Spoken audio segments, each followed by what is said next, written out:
Welcome to the Plant-Free MD podcast with Dr. AnthonyChaffee, where we discuss diet and nutrition and how this affects health and chronic disease, and show you how you can use this to optimize your health and happiness, both mentally and physically. Hello, everyone. This is Dr. AnthonyChaffee, and today I have a special guest, Antonio Sabato Jr., back for a second visit and discussion. Antonio, how are you, sir? I'm doing great. How are you, my friend? I'm doing very well, thank you. So you've been doing carnivore now for a few months, and you just got some blood work back down as well. How have you been feeling? I've been feeling great. The blood work, it came out real good. The doctor's concern was the cholesterol was at 219 or something like that. Yeah. Everything else was great. He was really impressed by all the other numbers. I really didn't care about those numbers. I just wanted to know about the cholesterol, as we talked about it earlier. That's something that came up. So we can maybe discuss a little bit, but what do you think about the 219, that number? Yeah. Or they actually wanted to prescribe me some sort of medication for to help this, to help the cholesterol go down. I'm obviously not going to take anything. I feel great. I feel better than ever before. But the numbers kind of pretty much says what we thought it was gonna happen, with the cholesterol situation, but everything else is just outstanding, so I couldn't feel better as far as everything else that goes on with the blood work, you know what I mean? So the entire list was excellent. Yeah, that's great. And did they have a further breakdown of the cholesterol? So total cholesterol was that, and then did it have a breakdown like LDL, HDL, and triglycerides? Yeah, I'm waiting to get it. They're going to send it in the mail, all the little details and stuff like that. But I kind of went over it real quick with them and see what was going on. And their concern was the diet, changing it, or obviously the thing that came up was eat more vegetables. I knew that was going to happen. This was going to happen. So I kind of predicted it, everything that was going to happen, and it came back to the T. Everything was just right as I expected it. Yeah, and that's the thing. A theory is only as good as what it's able to predict. And we said that this is exactly what's going to happen, and so that's good. So the thing with cholesterol, obviously, from the studies I've seen and from the evidence that I've seen that published in literature, cholesterol was never a marker of heart disease. And it's actually LDL is actually good for you. So even if your LDL is higher than what they would consider normal, that's an outdated scale, I think. The big studies after 2015 have actually shown, like people over the age of 60, which is people that are dying from heart disease, that if they have higher LDL cholesterol, they're actually living longer, they're healthier, they're not going to nursing homes as often, and they're actually having less heart attacks and strokes. So it's actually good for you. Dr. Ken Berry says that HDL is the good cholesterol and LDL is the other good cholesterol, so they're both good for you and they both do good things. And so a issue can be that, your LDL cholesterol can be damaged by eating carbohydrates, sugar, drinking alcohol, things like that. But, you're obviously not doing that, so I'm not worried at all about that. A way that you can sort of get an idea of whether or not your LDL is damaged or not is by looking at your HDL versus your triglycerides. If your HDL is in a good range, high, and the triglycerides are in a good range as in low, then that means that you're very likely to have the undamaged, good quality, beneficial LDL cholesterol.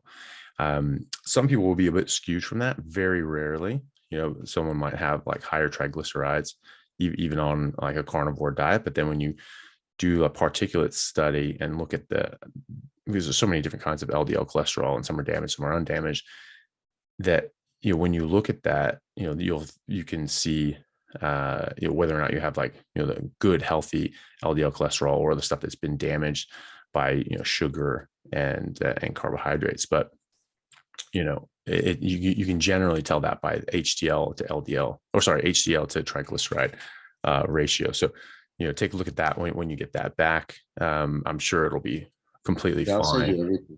I'll send Yeah. you everything so you can look at it and see what's going on as soon as I get everything to everything that we've done, because Yeah. it was pretty major. But Yeah. and this is blood work that I haven't done in a while. So kind of after this diet and everything to come back at these numbers, or at least the only thing that was the concern, it was the number 219. It was high. Yeah. It's not too bad. No. Not, you know, Oh, and I would say it's good, because as we said, like LDL cholesterol is actually good for you as long as it's healthy and not being damaged.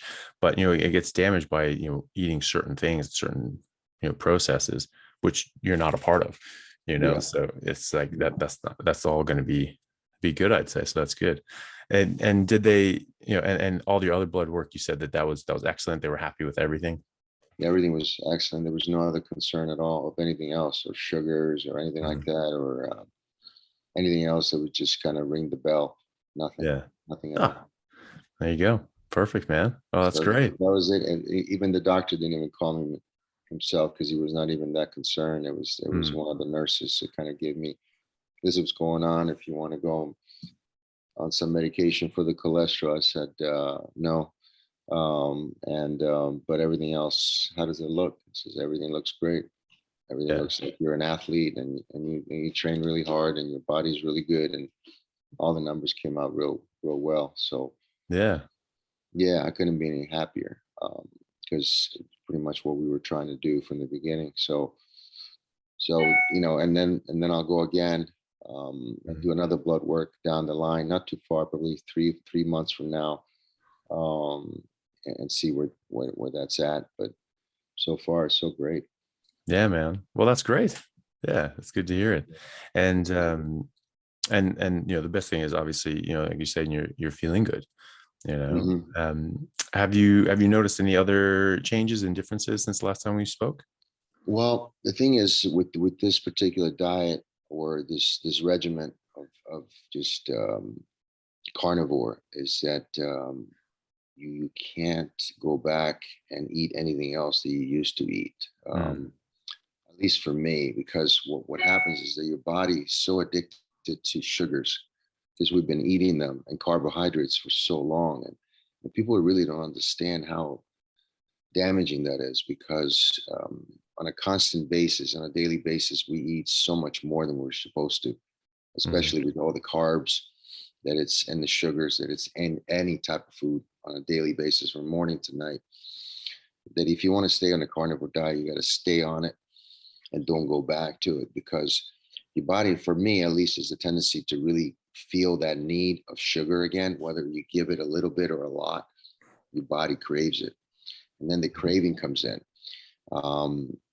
So the longer I stay away from eating any type of sugar, the better. But the moment I'm introduced again to it, whether I'm eating some bread or I'm eating some stuff that I haven't eaten in a while, but my body's really used to it, mhm. because I've been eating it my entire life since I was a little boy, right? Living in Europe, carbohydrates, pastas, breads, sugar. It's in everything. So Mhm. what I suggest to people, if they want to do this, is that don't go back and really stick to it, because what happens is that the craving and the sugar is such an addictive thing. It's worse than any drugs, really, because it goes in your bloodstream, it goes in your mental stability, it goes everywhere, and your body needs it and craves it. Mhm. That you don't want to go up and down, where Yeah. you're eating a lot of meat, and then you introduce the sugar, and then you go like, oh, I can do it once in a while, or I can. It's Mm, one of those things where, for me, I got to stick to it and don't go back, um, because then it becomes even harder, and then you have to get back into it and clean it up again. It's a way of life right now for me. So yeah. and having kids, and having people in the household who eat differently than you do. You don't expect everyone to go on a meat diet right away, especially when you have Mm, children, and people go to different places and eat different things and stuff like that. So it's mostly to do it individually and stick to it.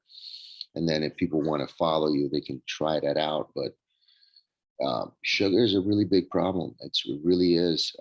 It's highly addictive, and there's sugar and all kinds of stuff that is man-made, that is in every type of food that we eat on a daily basis. That it's just very dangerous because your body is just craves it so much.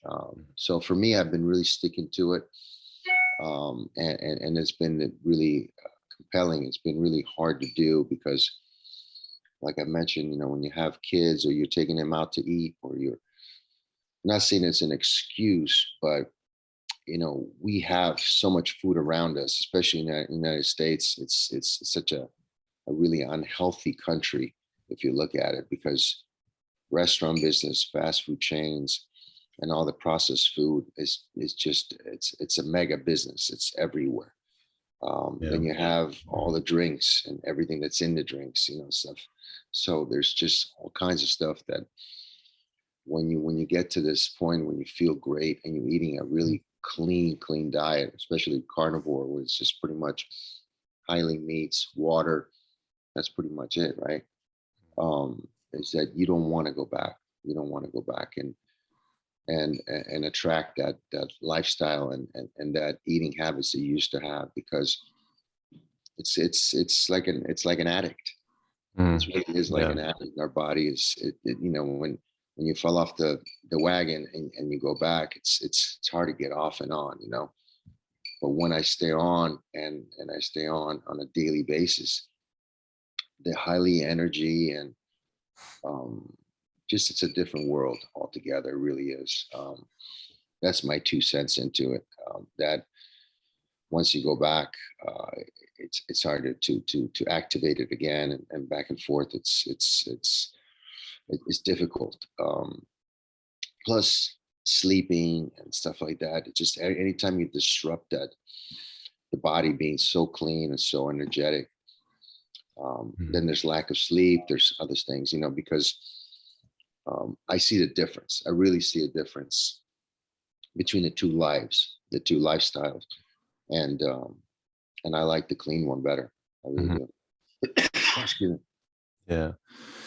Well, I mean, that's certainly what, I've preferred doing. And, people ask, is it hard to do this? Do you miss that or whatever? And, I don't really, because, any sort of argument for not doing this just flies against the wall and falls down, because, I just feel so amazing. And I just don't want to ever not feel that way, and have back pain and joint aches and be tired and lethargic and, not be able to work the way I want to, or the hours that I do. That's just like, it's not worth it to me. It doesn't matter, what enjoyment I get out of it. I enjoy being healthy more, it's like what is that? There's sort of a, bastardized phrase, but it's there's nothing tastes as good as being healthy feels, And, it's a psychological game, because, and this happens to a lot of people, especially athletes, because they train for an event and they put the 9 to 12 weeks training, and they're on a really good diet and everything is specific. And then after they're off, or they win their match, or they move on, they go back into gaining a lot of weight. And I see that with a lot of athletes, especially boxers and MMA fighters, after their training camp is done and their match is over, 20 pounds back on. And then you got to lose that 20 pounds again. It's just for me, it's just a real pain to gain weight or to go on vacation, for example, or things change in your lifestyle and you gain weight and you got to lose it. Whereas with this diet, you don't really gain or lose. You get to that point and you stay there, and it's very comfortable. So it's a psychological game. It really is. This whole food thing and diet, because we look at things, our mind triggers something, we remind ourselves how addicted that is, and boom, all of a sudden you're drinking that or you're eating that. And there's ads and things and stuff, it's, the good stuff is really not promoted that well. We should turn it around and promote stuff a lot better, the good stuff, and we don't, the market is based on you, going after the bad stuff, and since I've tried this, lifestyle has changed dramatically, and there's all good things are coming your way when you do this, something like this, but you're also being attacked by being reminded of all the bad stuff as well, because I'm telling you, the most addictive thing and the most crucial thing in our lifestyle nowadays is food, sugar, and related to heart attacks and heart problems left and right. I mean, we see it every day, people just not waking up, going to sleep and not waking up. And it has to do, we talked about it last time, but your heart is such an important factor on a daily, on your life, on your daily lives and everything, that what you put in is what you put out, or you get out. And I'm going to stick on it, and I'm going to try to promote this as much as I can, because people could literally live a lot longer by going on a carnivore diet than anything else that I've tried in the past. Any type of diets, really, because the movement, the fact that when you go on something like this, more than any other diets that I've tried in the past, it's really fast. Like in a week, I tell people, like, go on a carnivore diet for 7 days to really see what goes on in your life. And it's really rapid. You don't have to wait any, really a long period of time. It happens really fast. The way you sleep, your energy, the way you think, just everything overall happens really, really fast. But then, in time, as individual, we get lazy, or you start losing a little bit of, I can go back and eat that, or I can have, this once in a while. And then it's very destructive. It just, it changes everything right away, because your body doesn't want it. And sticks to, your body really does really well on good stuff for me. And you see a huge difference. So I'm going to keep promoting it. I'm going to keep staying on and finding ways to cope with this lifestyle in a moderate way, where it just keeps floating. It's not too much all at once, but it keeps going and getting better, because I just feel great. I feel great overall. And That's now awesome. the numbers are matching what we expected. So why not stay on it? Yeah. Awesome. Yeah. Like the addiction side of things is huge. I mean, carbohydrates are obviously, something that people have a big hook for, and especially, sugar, is addictive, and, it is an addictive substance. And we use food like we use drugs and alcohol. We use it purely for entertainment. We say, oh, well, this is bad for me, but, I like the experience of it, so I'll do it, which is sort of what we do with, cigarettes, alcohol, drugs. And, this is, the thing is that, people will go on a carnivore diet or any diet where they're eliminating out a lot of, toxic garbage, and they feel better and they lose weight. And then they go back on it, and then they, thinking that, oh, now I'm better, I can just eat whatever I want. But the simple fact is, it's those eating those other things that cause them to be sick. And so when you eat poison, surprisingly enough, you get poisoned. And so it doesn't matter how long you've been off of it, it's going to screw you again. That's why, I've had, I've spoken out against, the reintroduction of like fruit and honey, because, some people may be able to be just fine and have a bit of fruit or some honey every now and then, and they're okay. But a lot of people are coming to this from a food addiction side of things and have an unhealthy relationship with food. Most people do. It's hard not to in today's age. And, and then they'll start eating some, but then they'll eat more, and they'll eat a little more, and they'll eat a little more. And then all of a sudden they're back eating, cookies and ice cream and pizza, and they've put on all the weight back, and they've, gotten really sick again. And so it can be a slippery slope for some who have that issue with who's that guy that's does a lot of carnivore promotion stuff. He's another doctor, but he also incorporated honey and pineapple and things like that. Yeah, You know what I'm Dr. talking about? Paul Saladino. Yeah. Yeah. How do you feel about that? Because he talks highly about having the carnivore diet, but also pineapple and papaya and things like that, and honey and milk, right? He does also goat I milk. do raw dairy. Yeah. Yeah. Yeah, I've less of an issue with raw dairy. I'm not a big fan of drinking a bunch of milk, just because there's enough lactose to spike your insulin. Yeah, I would disagree with Dr. Saladino on that one. I think that the evidence that we have showing that fructose causes serious harm is some of the strongest scientific evidence that we have in nutritional medicine. This was actually shown biochemically from the biochemistry department at University of California, San Francisco Medical School, which is a top 10 medical research institution, that they showed in 2009 and continued to show that biochemically fructose is broken down in your liver into the same byproducts as alcohol. And so you get the same damage to your body and your liver by those breakdown products. So you get fatty liver disease, cirrhosis, diabetes, heart disease, it's even implicated in cancer and Alzheimer's. And, this isn't like, oh, we have this study that shows blah, blah, blah, and this study that shows blah, blah, blah. We have 30 people here and 30 people there, and there's this 10% difference or some nonsense like that. This is hard science. This is biochemistry. They've shown how fructose breaks down in your body, and it breaks down to the same things as alcohol. And it's been shown in very good trials with humans, isocaloric, so people are having the same amount of calories, that just swapping out fructose for glucose actually reverses metabolic syndrome and fatty liver disease and other markers of metabolic poor health.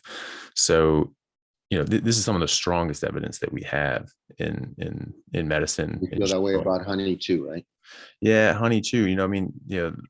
Like Saladino argues that, like, well, in the matrix of the natural honey, being in honey, that the fructose is actually, good for you. Well, it may be that fructose or the honey is better than like table sugar, or high fructose corn syrup, which is basically the same stuff, but that doesn't mean that the fructose is good for you. It just means that there are more things in honey that are add a bit of benefit, as opposed to just being plain sugar. But there's a ton of fructose. There's more fructose in honey than high fructose corn syrup, and, like Dr. Saladino was speaking with, Dr. Gundry from the Plant Paradox book. And Dr. Gundry, was speaking out against fructose, saying, hey, this stuff's bad. And Saladino said, well, you show me a study that shows that, fructose, and saying that all these studies show fructose is bad. And Saladino said, well, show me a study that says the fructose from fruit and honey cause the same harm as from table sugar or whatever. And he couldn't come up with one. But the thing is that that's a bit of a red herring. Like, where's the study that shows that the fructose from fruit and honey are good for you?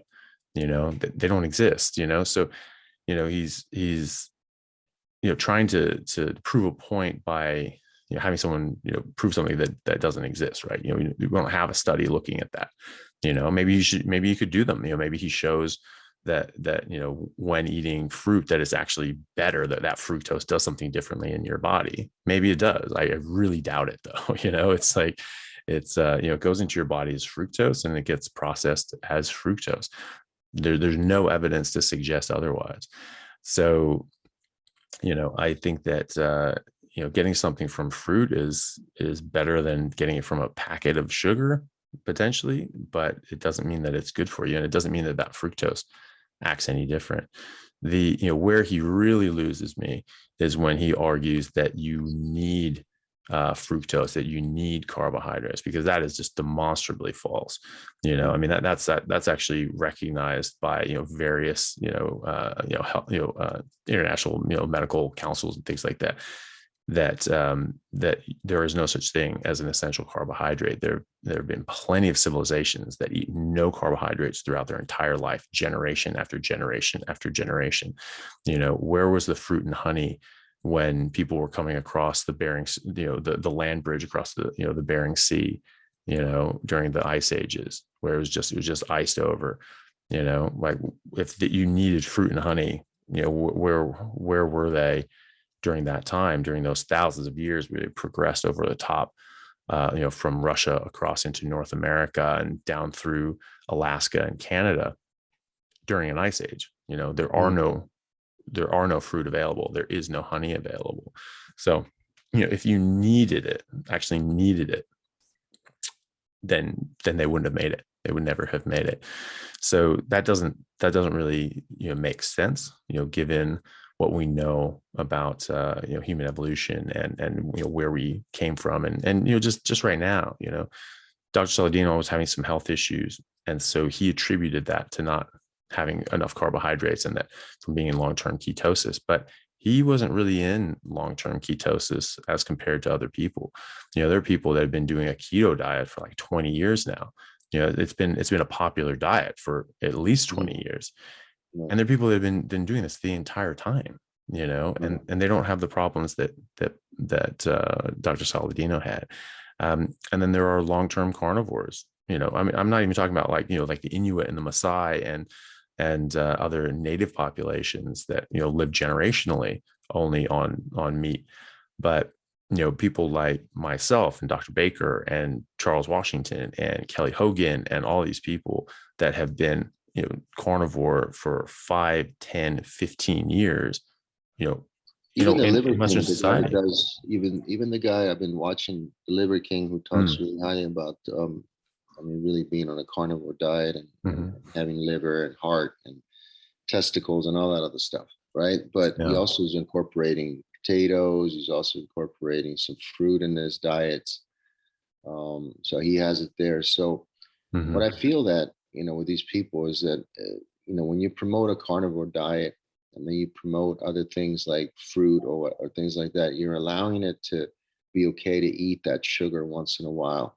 And like we talked, for me, when I'm introduced to that again, where I think it's okay to eat pineapple once in a while, or then it becomes once in a while, and then it becomes every day, and then it becomes, oh, it's okay, I'm eating it, and then all of a sudden you're still introduced to the sugar, and what happens is you're still addicted to it. Your body needs it, and if you take it away, there's a come down. Like when I completely evaporated all the sugar, and I mean everything.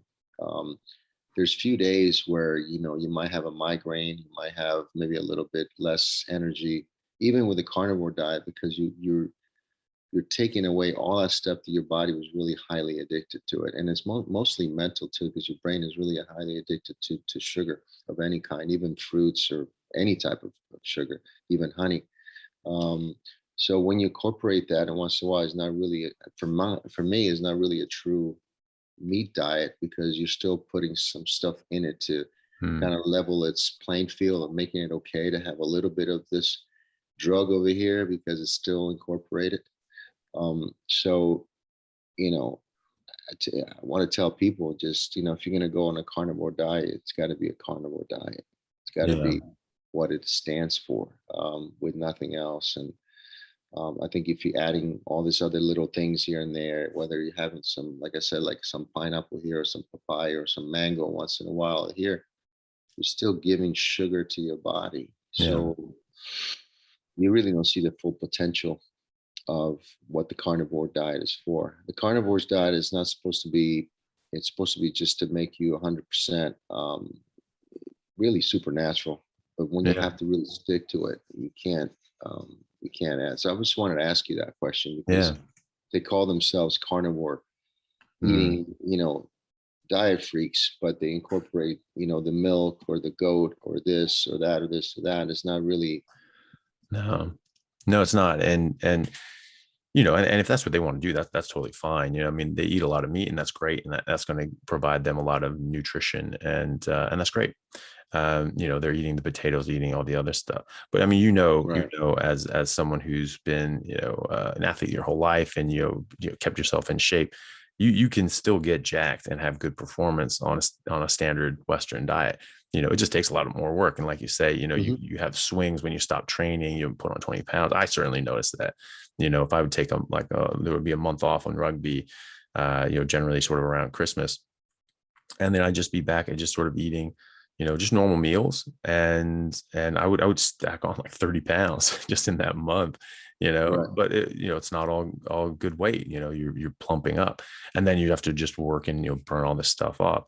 And, so yeah, I mean, so Liver King, I mean, dude is ripped.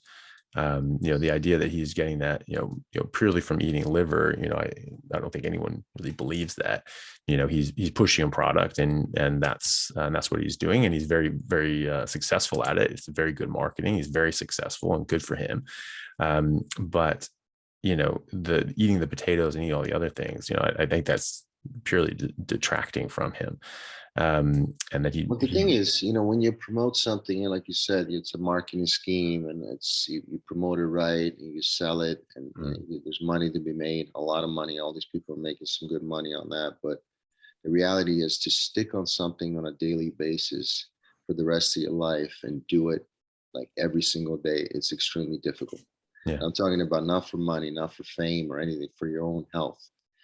Because there's a lot of distractions on a daily basis, and but to find that comfortable zone where you can comfortably do that for 10, 20, 30, whatever, the rest of your life, that's the goal that I'm trying to achieve, without any exceptions, without any excuses, because I want to be able to be comfortable on a daily basis and go, this is what I'm doing, I'm fine with it. It's easy. It's an easy diet. I mean, it's just meats, and it's not really hard to really figure that out.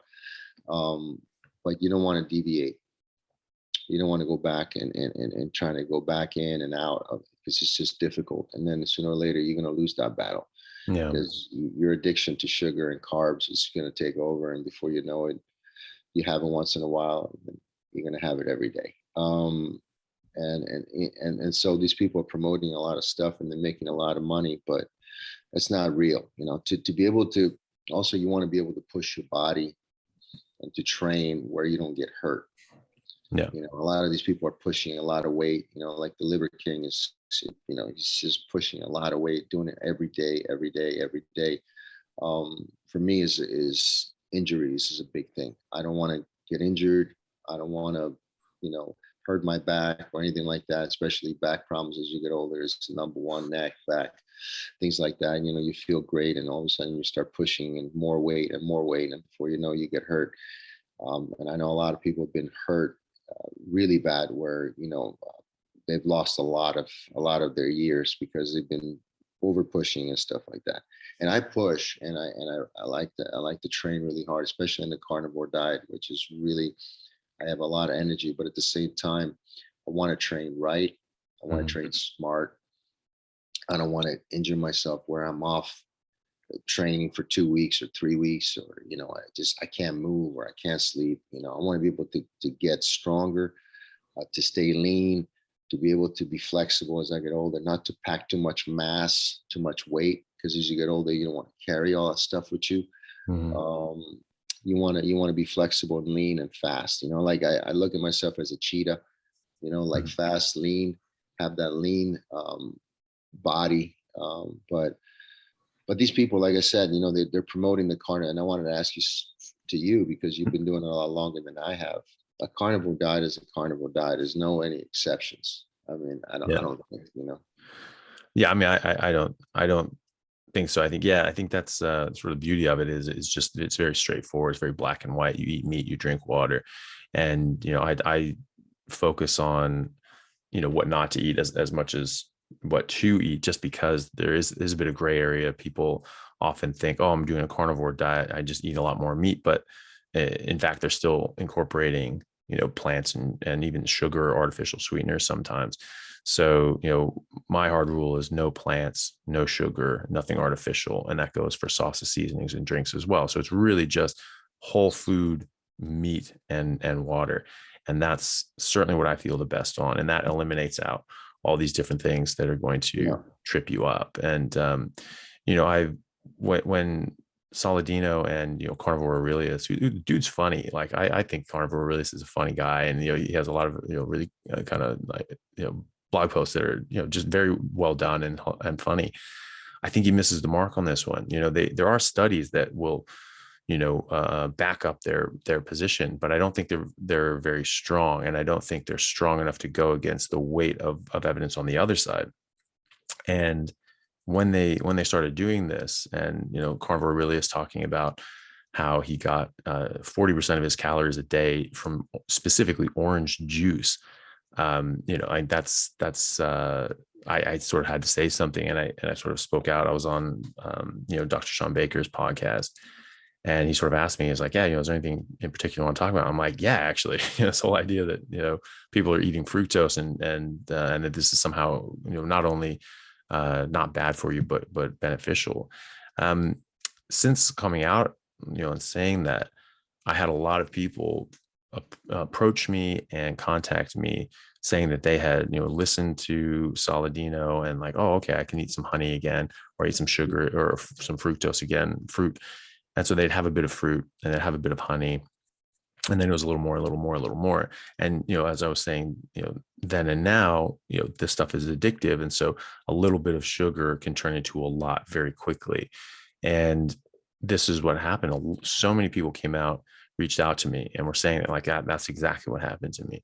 I started eating some fruit, and then it was a lot more fruit, and then it was honey, and then it was cookies, and then it was this, and within 6 months, they were right back where they started eating the same garbage, and it just sort of opened it's like a gateway food to like coming into all the rest of it. Exactly what I'm talking about. Yeah, exactly what I'm talking about there.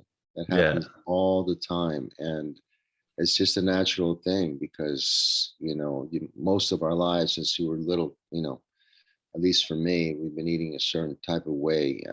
So psychologically, it's all the mind, right? You tell yourself, and your mind tells you, and before you know, you're back on the same diet, even though you think you're not, but you are, because you're kind of making it all right for yourself.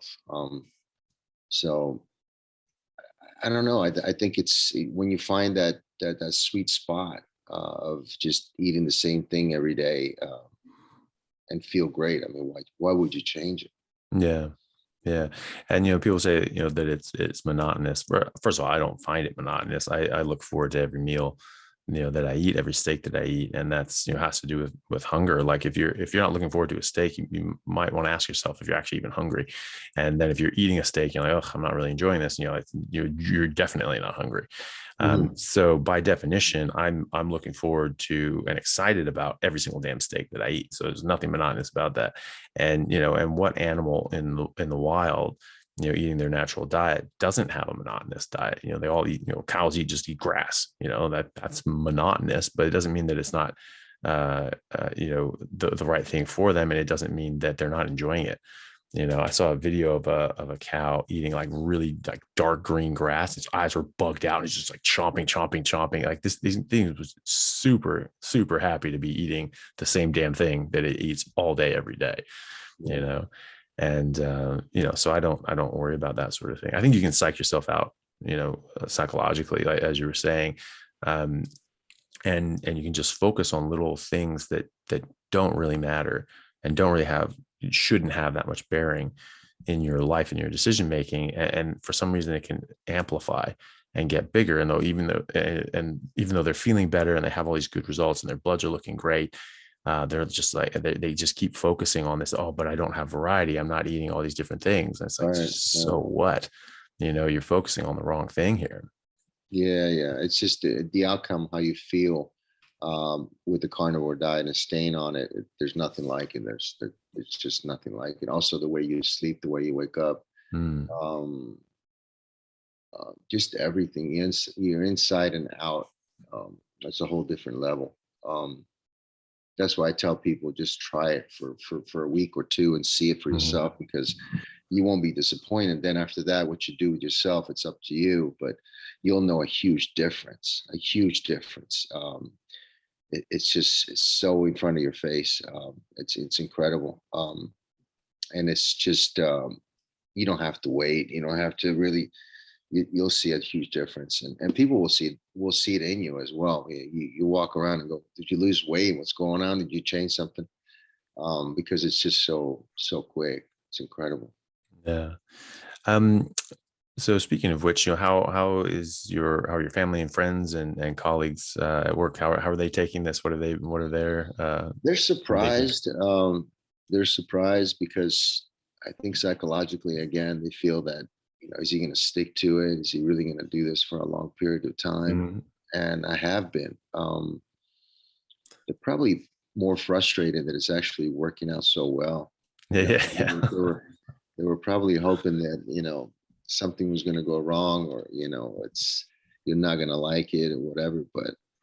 And now that the blood work came back, and it's really good. On top of that, they're like, well, I guess this is really working. Yeah. Well, that's good. Yeah, that's funny. I think some people it's funny, like they want to be right more than they actually want people to be healthy. They're just like disappointed that you're not sick. You're like, why would you do that? But I guess it makes them disappointed because they have to think about something like, oh shoot, maybe I have to do this now. Yeah, maybe I have to do this. It's food is such it's an incredible part of our lives. It's it could do so much damage. It could do so much goodness in you. And such a big business too. Just selling all these products and stuff. And I love talking to people like yourself because it reinforces what I'm trying to do. Because you ask questions, and sometimes you ask questions to your doctor, you don't get the right answers. I did mention, because when I got my blood work done, it's a brand new doctor for me, open-minded.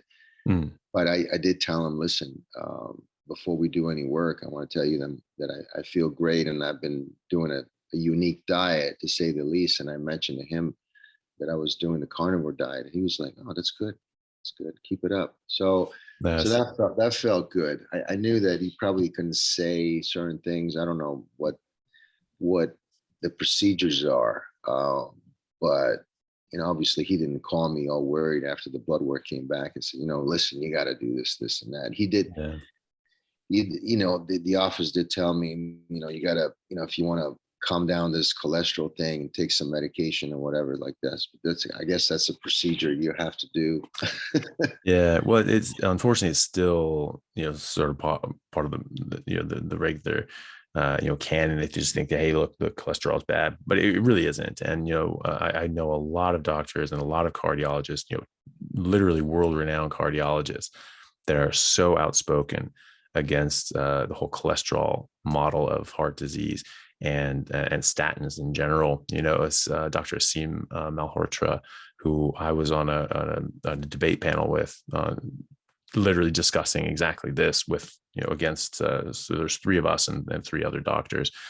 They were arguing that, no, we got it right. Cholesterol is absolutely the end all be all on heart disease. And we were saying no, it really isn't. And it's just not substantiated by the evidence.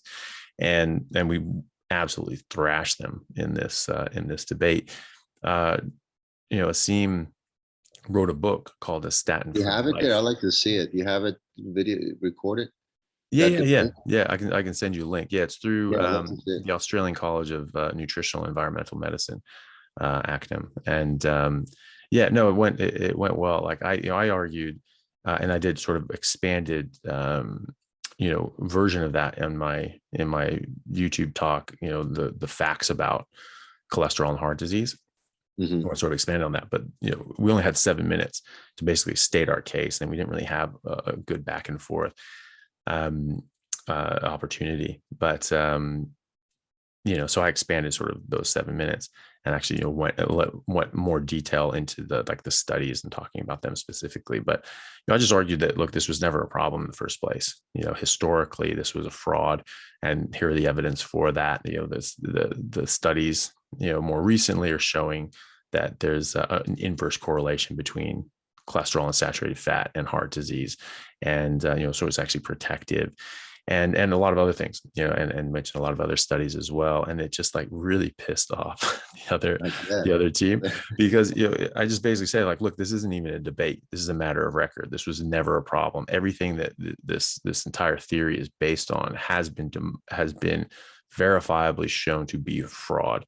And so there's actually no evidence to suggest in the first place that this stuff is a problem. And, and there isn't even a correlation, their own studies that suggested that cholesterol caused heart disease in the first place, actually showed that there wasn't even a correlation between increased cholesterol or increased LDL cholesterol and heart disease. So there's no correlation. So if, a correlation, when you show a correlation, that doesn't prove causation. It could be correlated for a number of different reasons. But, but if you show that there's no correlation, then that proves there is no causation, right? Because you cannot have causation without having a correlation as well. So, all their own studies actually showed that there's actually no correlation. So how can there be causation, right? And so I just pointed that out. I was like, so this isn't even a debate anymore. This is just a matter of record. This is over. And they were pissed. And they they spent like half of their time just trying to talk trash about me.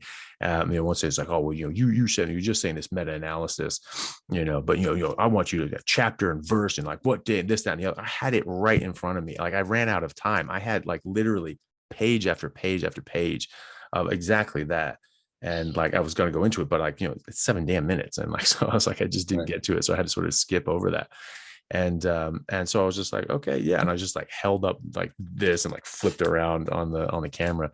And I was just like, yeah, happy to, buddy. And so we had a chat group, behind the scenes, that, people that watched the debate, couldn't see. And I just texted him. I'm like, yeah, here you go, buddy. And I took a picture of like 2 full pages of my bibliography and references to like all these different studies and the authors and the dates and the publication and the findings. And I just like 2 pages of this stuff. And I sent it to him like, there you go, buddy. Have fun with that. And they were just pissed. But yeah, I can send you that link for that. Aseem, makes the same arguments that I do, and he is literally a world-renowned cardiologist. He was physician to the Queen of England, and he's saying like, look, we've got this all wrong. And so so many others are saying this as well. And so it's only a matter of time, I think, because I mean, the evidence is there. I mean, it's just so strong. So it's just going to take a long time, because this was one of the most entrenched ideas in medicine, was that cholesterol caused heart disease. And there's so much behind it. There's so much money behind it, pushing this over the decades, that, they've really done a good job, stuffing that down people's throats and have them really believe it, but it's only a matter of time, because it's just completely bunk. Well, that's good to know. It really is good to know. So we're on the right track.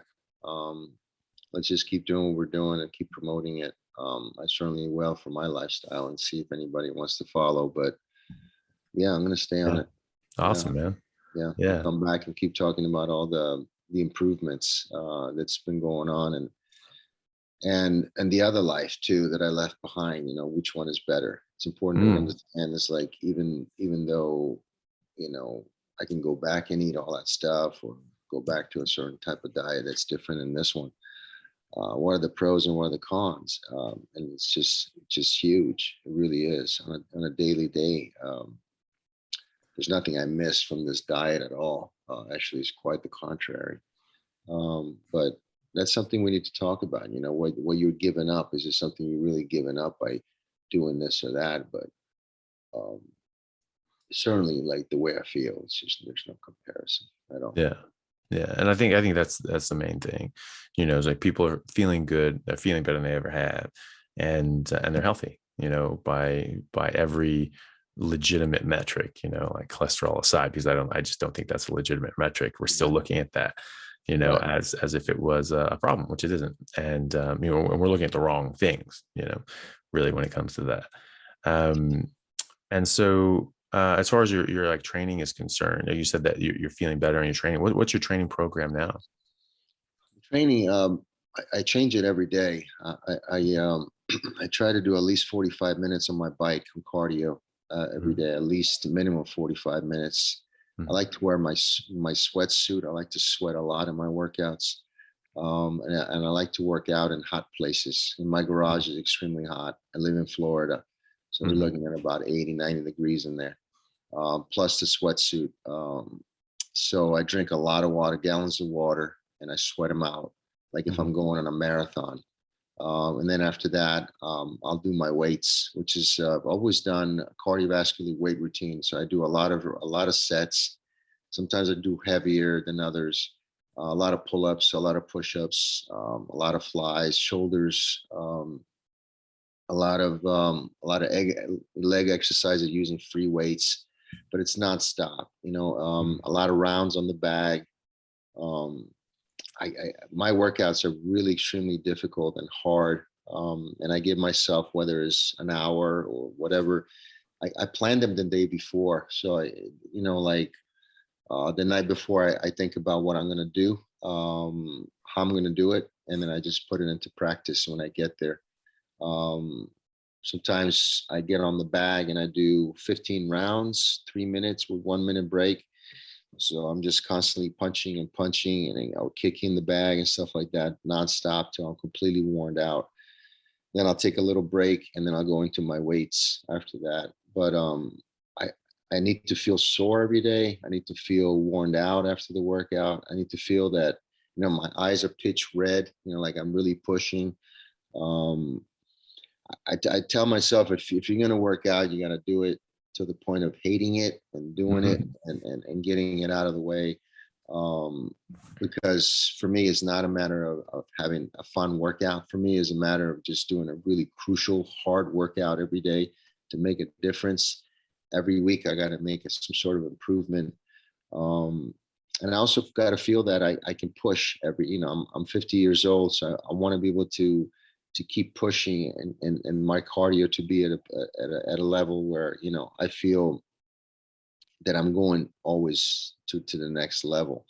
I've always done it for many, many years, and now I could even do it more because I have a lot more energy because of this diet that I'm on. On the meat diet, I feel that I can pull more energy out of my body. So why not just go all the way? Yeah. But it's a constant push. It's a constant push workout. I tend to believe that I work out like an athlete, and I don't work out for going to the gym or whatever. That's why I build my gym here the way I want it, the way I see myself doing it, with all the tools that I need to make it work for me. Because, I've been working out my whole life, so I'm pretty good in that department. So I know what works for me. And I tend to work out my entire body every day, one way or another. Yeah. Yeah. Nice. Well, I mean, you're obviously, working out like an athlete, you're killing it too. Like, yeah, I mean, and that's the biggest thing. Like, you're just, like you say, you just try to kill yourself, and these workouts, and that's where you get the real results. And, people don't necessarily realize that. And I've tried to express this to, friends before, that, it's really all about just really trying to kill yourself. And I know people that would work out more than I would. And sometimes, I mean, not all the time. When I was really going after it, I was working out like 6-8 hours a day, just going crazy. But just on a normal period, going to the gym, like they would go to the gym more than me, and they would be there longer than me. But they had nothing close to the results that I got. I was one of those guys that I would put on extra weight. I would get, flabby, and I would sort of lose muscle definition in the off season. And then I'd get back in and I would absolutely try to kill myself in training and at the gym. And so I'd get it back. I'd feel a lot better. I'd get a lot better like in a couple of weeks. And after like a month or so, I was in pretty damn good shape. And that was just a testament to how hard I pushed myself, because I wasn't coming from a great base. And then obviously when I went at Carnivore and I was playing sort of rugby year round, I never had an off season, so I just was getting better and better and better. But my friends that didn't get that, and you're talking about like, oh yeah, go to the gym every day, I'm doing all these sorts of things, and I was literally looking at them like, it doesn't look like you've been to the gym in years, and they just don't get the same results. And then I see them working out in the gym, and they're just sort of doing, 10 reps, and then they put it down like, oh yeah, that was pretty good work. But none of them are going to failure. None of them are struggling to get out their last couple reps. And, you're there with a partner and you have a spot. Like, why wouldn't you go to the point that you need a spot? Like, anytime I can get someone to spot me, I love it, because I'll go like, 3, even 4 extra reps past what I would do normally, because I want to get the most out of that.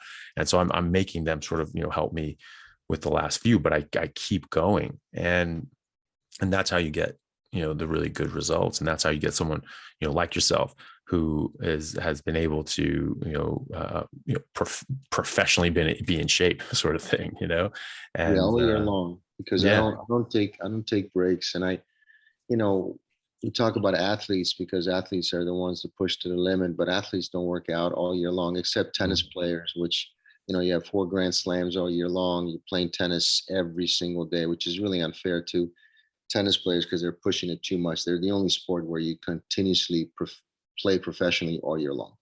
Right. You have 4 Grand Slams all year long. You have tennis playing. That's why they get injured a lot. And a lot of people take a lot of months off to recuperate, because you're just constantly burning it out. But most of the other athletes, they have the off season, they're gaining weight, they're not training. I mean, Michael Jordan was a rare commodity. The guy was working out every day, even after winning the games. He would go and train. That's a mental thing, and that's why he was the best. Yeah. I tend to, I look at guys like that, because they don't do it for the money. They don't do it for the sport. They do it because it's part of themselves to be the best every single day of their lives. Those are the athletes that I look up to, that are still training nowadays, even when they're retired, because they love the game. They love to take care of themselves more than the money and the fame. Because obviously, if you get paid millions of dollars, you can definitely work out for that. It's like you're training, you have the contracts, you have all this, and you have to do it, but they don't really love it. Because a lot of these athletes, when they retire, they're 20, 30, 40 pounds heavier, and they never look the same ever again.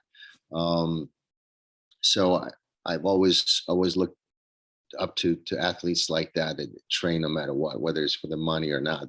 They do it. It's just who they are. People like soccer player Pelé. Pelé was one, the best soccer player of all time. He never stopped playing soccer. I mean, the guy's he's still playing soccer now. Yes. Those are the guys that I respect, because it's above the championship. It's above everything else. It's just, they have to do it. That's who they are. That's why I train every day, because it's just I made it part of myself. It's my routine. It's a lifestyle, and you go to work because you have to go to work to pay your bills. You don't ask questions, you just do it. Same thing with training. I just do it. I don't have to necessarily love it or hate it. Just go and do it every day. Yeah. And the diet works really well with that, because it's one of those diets that you just do it. And like we talked about earlier, it's the same mentality. It's part of life. It's how you feel. There's no questions asked. Just do it. Yeah, absolutely. And do you feel that you're getting a lot more out of your training, or able to do more now that you're on Carnivore? Yeah, a lot more. I can push more, whether in the weight or the reps, or just if I go on a 30-minute hardcore or 45-minute hardcore bike, and I'm pushing it, and it's on hard, and I'm sweating, and I can just keep pushing, and it's mental, it's physical. The energy's there. I don't need the carbs at all because I don't have any carbs. So the energy is there. It's coming from somewhere. It's coming from the meat. Yeah. So that's excellent. Yeah, no, it's overall, I feel younger, stronger, better than before because I'm on this diet. So it's all Awesome. good. Yeah. Yeah. And that is the thing, people, that's one of the things they think, oh, you need to eat carbs to burn carbs, but you really don't. You make carbs, if you only eat meat, and specifically don't eat any carbs, you'll Yeah. make blood sugar, you'll make glycogen in your liver and your muscles, and you'll constantly replenish your glycogen stores as well. And so, there's some people sort of play around, oh, well, maybe I'll eat a bit of carbs to regenerate my glycogen. You're actually shooting yourself in the foot because you can stop yourself from replenishing your glycogen. So you'll replenish some of your glycogen by eating, a bit of carbs, but you're stopping yourself from replenishing it in the future. So it really is sort of a double-edged sword there. Mhm. But you don't need it. We make carbs, and so you just test your blood sugar, and it's going to be normal. And so it's not, Yeah. you're going to have ketones and you're going to have, glycogen stored up. So, the idea that that you need to eat carbohydrates to get this training, like, says who, not the biochemistry textbook, I'll tell you that, and, not the Inuit or the Maasai, they show, are living examples of that. So yeah, you definitely don't need the carbs. And I would argue that they actually, hurt you. They detract from your They performance and your do. health. They Yeah. do. They do. I mean, I don't see any lack of energy through the workout before and after, or the night before, anything like that is actually very good. I mean, it's your body rebuilds itself on this diet very quickly, and you lose the fat very quickly because you're using the fat to survive. So it's very smooth. I mean, I only have great things to talk about this on a daily basis. I wouldn't change it ever. Yeah. Not good. So far from the last time to now, it's even better. Yeah. Well, and that's the thing, it does just keep getting better, and like as we progress with a carnivore diet, we've gotten all this stuff out of our system, and then our body, has a period of healing and remodeling that is really exciting, and and you'll just keep getting leaner, you keep getting stronger and more muscular and just feeling better. And so yeah, it's I certainly noticed that as well. And then you sort of hit a stable stable zone where you just feel just awesome all the time. And just like everything's You should great. do a documentary and just kind of follow up on a daily basis, just what we eat and how the progression is, and make a full on, just documentary on because they've certainly made a lot of documentaries about a lot of things, a lot of other diets, a lot of other things that people losing weight and all that stuff, but to actually follow this diet on a daily basis, to look at the numbers, the blood work and all that stuff for at least a year, just kind of go for a whole entire year, and the workouts and the intensity of these workouts and all that stuff. I think it would be very beneficial. You never know, just to showcase. You don't want to hear it, but maybe if you see it with your own eyes, you can understand what really is going on. Because I try to tell people that this is what's going on, but they don't tend to believe it. So it's all right. I guess I'll have to show you. Yeah. Well, and you're right. Documentaries carry a huge amount of weight, and people really, really take them to heart, and they can make a big splash. Even in the wrong direction. Like what the health and game changers, which I think were just complete propaganda pieces, but they were very popular, and and they've convinced a lot of people to go vegan or at least plant-based, and really, really messed up their health. And I think we absolutely should get a carnivore documentary out there, just showing this, and just going over all the sort of things that we've talked about here. Cholesterol is not bad for you. Plants are trying to kill you. Fructose. Yeah, really in detail about getting to individual like myself or you, whatever, and talk about this, how it's really changed your life, how it's changing your life every day, how easy it is to really get on this diet, how much does it cost to live on a carnivore diet. I mean, these are just questions, and then going back to the doctor and doing the blood work and showing everyone what really is deep down by the numbers, because numbers don't lie. When you look at numbers, they don't lie. They just don't. And I think we need to showcase that to the world, because there's just a lot of misunderstanding, miscommunication, and then the propaganda, like you said, which is big. People trying to sell their products, but here, really, you're not selling any products. It's just a way of life. There's not a particular product you're selling. It's just try it and see for yourself, and this is what happens to it. So, yeah. No, I think that would be awesome. And then, like, even getting like a group of people, that are unwell, and having them on it. I'm like, all right, let's get you guys on it, and do their bloods early on. And do a couple of like 10 individuals, or whatever, 5 females, 5 males, different ages, and have them go through a carnivore diet for like 6 months to a year and see what would happen. Yeah, that'd be incredible. Yeah, it'd be really good. And and you could even just talk like same sort of ideas that we've had done in these videos and these interviews. We can talk to Asim, we can talk about cholesterol and statins, and we can talk to Dr. Seafried over at Boston College about cancer and how this is completely misunderstood and is a product of our diet. And talk to professors in botany and horticulture, and just be like, no plants don't want you to eat them. They really don't. And talk about all these things. I think that would be very powerful. Being having that visual outlet. Because people just the state of humanity. It's easier to digest and ingest to get in that form, and it will reach a lot more people. I mean, there's plenty of books out there, and there's plenty of studies, and there's plenty of podcasts and discussions going on about it. But documentaries seem to be, especially if you get it on like Netflix or something like that, Netflix and Amazon, like they end up having a big impact. Yeah, so something that would be good. Talking about it, and maybe we can do something and see if your fans and everybody's into it. And the thumbs up is there.